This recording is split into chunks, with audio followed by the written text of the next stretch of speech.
suka Indonesia kaya. Ratusan tahun mereka datang, ratusan tahun mereka adu domba kita.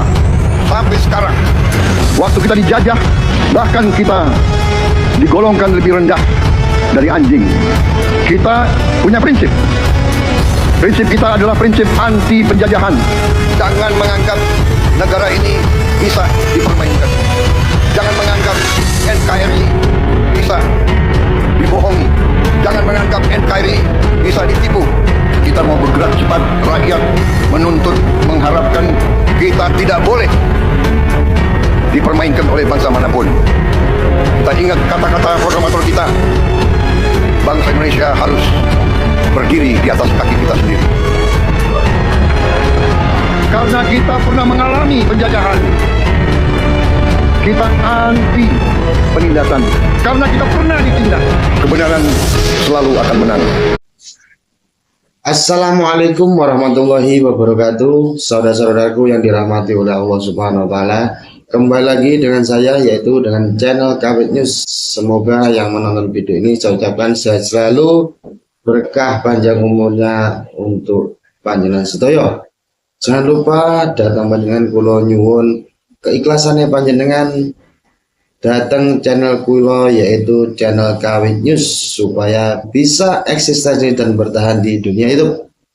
Saudara-saudaraku yang dirahmati oleh Allah Subhanahu wa Ta'ala, kali ini ada berita yang sangat luar biasa dari PWI LS, yaitu Gus Abbas, Ketua PWI LS Pusat, memberikan surat terbuka terhadap Presiden Prabowo Subianto.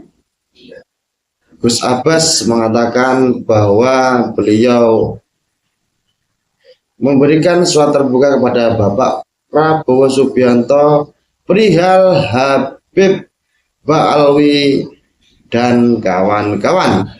Berikut ini adalah salah satu beritanya datang panjenengan sedaya. Monggo disimak kanggo panjenengan.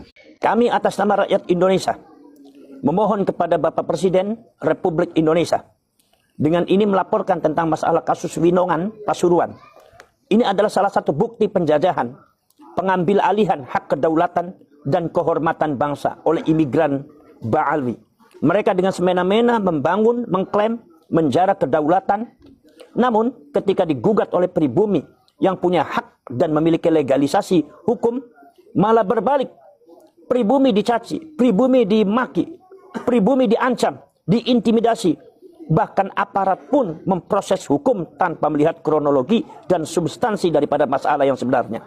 Sehingga sampai terjadi sanggup mempenjarakan anak pribumi Nusantara yang merasa terluka dan terhina saat berjuang ketika makam leluhurnya dengan biadab ditutup bangunan tanpa adab dan semena-mena oleh imigran Ba'alwi. Kami mohon kepada Bapak Presiden Prabowo Subianto untuk supaya menurunkan satu tim untuk menyelesaikan itu semua, supaya yang lain tidak ada yang bermain, tapi tegakkan keadilan dan tegakkan kedaulatan rakyat Indonesia.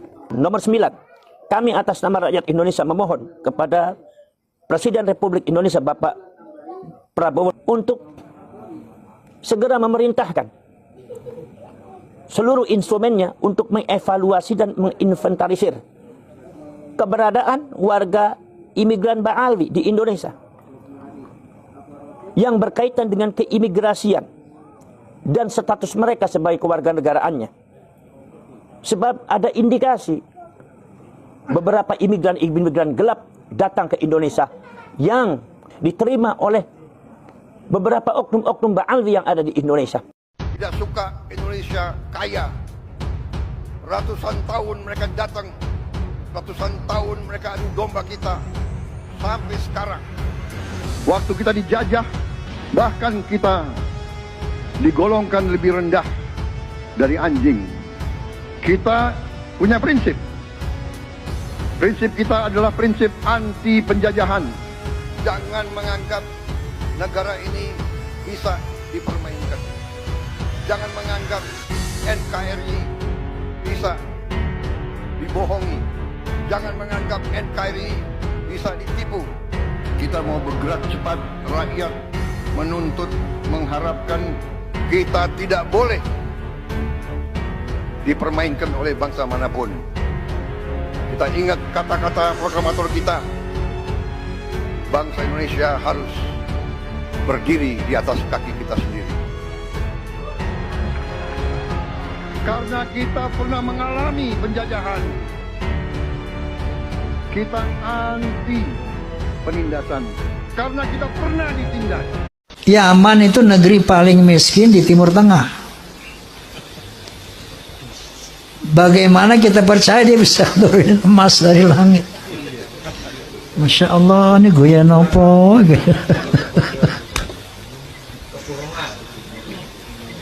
Banyak hurafat-hurafat yang mengajarkan. Ya.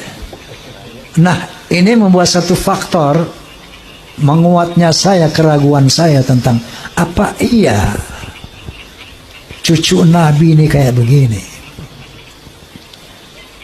Muncullah baru tesis Kiai Haji Ihmaduddin Utsman Al-Bantani. Muncul apa beliau? Gus Abbas Cirebon Buntet. Saya enggak mengerti ilmu nasab, tapi saya tidak bodoh-bodoh amat untuk meneliti apa yang diuraikan oleh Kiai Haji Ihmaduddin. Yang namanya Wali Songo itu adalah saudara-saudara sekalian, mbahnya itu adalah di antara rihlahnya dalam dakwah Islamnya, di antaranya di Uzbekistan, di antaranya di Samarkand. Makanya saudara-saudara sekalian, Maulana Ibrahim As-Samarqandi, Asmorokondi As-Samarqandi dari Uzbekistan itu, saudara-saudara sekalian, termasuk yang ada di Pakistan itu, para syarif, para sayyid itu enggan menyebut dirinya syarif dan sayyid karena takut akhlaknya tidak pas dengan kanjeng Nabi Muhammad SAW. Takut kalau akhlak yang tidak pas dengan kanjeng Nabi akhirnya merusak nama baiknya Rasulullah. Itu akhlak dan adabnya para syarif dan sayyid. Maka syarif dan ya sayyid yang ada di Uzbekistan, di Samarkand, termasuk di Pakistan, disebutnya makhdum. Maka di Indonesia banyak yang disebut makhdum, banyak disebut makhdum. Sunan Bonang Maulana Makhdum Ibrahim, Sunan Gunung Jati Maulana Makhdum Gunung Jati, Sunan Kalijaga Maulana Makhdum Kalijaga. Jadi saudara-saudara sekalian, makhdum itu bukan julukan Yaman. Di Yaman tidak ada makhdum. Jadi kalau ente ngomong Wali Songo itu dari Yaman, ente menyalahi fakta sejarah. Karena saudara-saudara sekalian, supaya jangan disamakan antara syarif dengan sayyid dengan habib. Sekarang itu banyak habaib yang sudah berubah namanya menjadi sayyid. Para habaib dari Yaman sudah mengaku dirinya syarif, mengaku dirinya sayyid. Habibnya hilang, malah sayyid dengan syarif. Dari mana ente sayyidnya?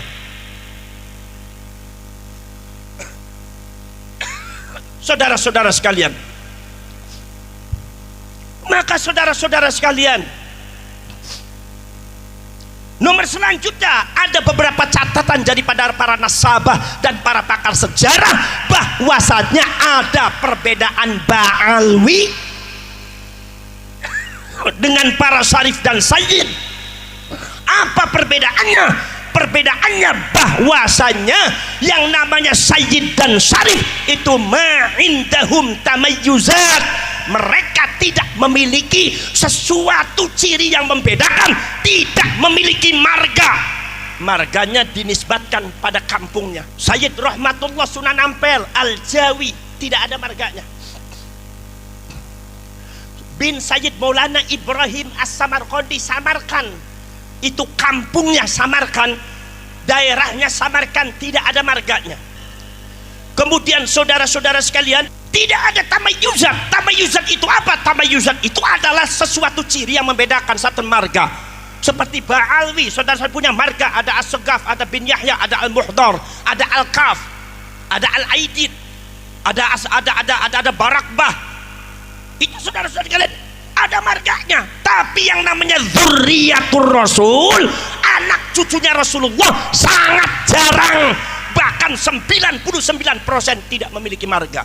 Makanya pada waktu Ba'alwi di Hijaz mengklaim dirinya Dzurriyyatur Rasul, Syarif Aunur Rafiq abad ke-13 langsung menolak. Kenapa menolak? Kata Syarif Aunur Rafiq mengatakan Dzurriyyatur Rasul tidak memiliki marga. Kenapa kalian punya marga? Dzurriyyatur Rasul, cucunya Rasulullah, dari Sayyidina Hasan, dari Sayyidina Husain, tidak ada marganya. Kenapa kalian punya marga? Yang memiliki marga itu biasanya orang Yahudi. Ada 12 marga orang Yahudi. Dzurriyyatur Rasul tidak memiliki marga. Makanya kalau ditanya Ki Ilzam marganya apa? Ya nggak ada marganya. Marga mulia. Al-Jawi, Asy-Syirboni, Al-Bantani, itu marganya. Nggak ada marga. Hanya sedikit yang punya marga, paling-paling cuma 0, sekian %. Saudara-saudara sekalian,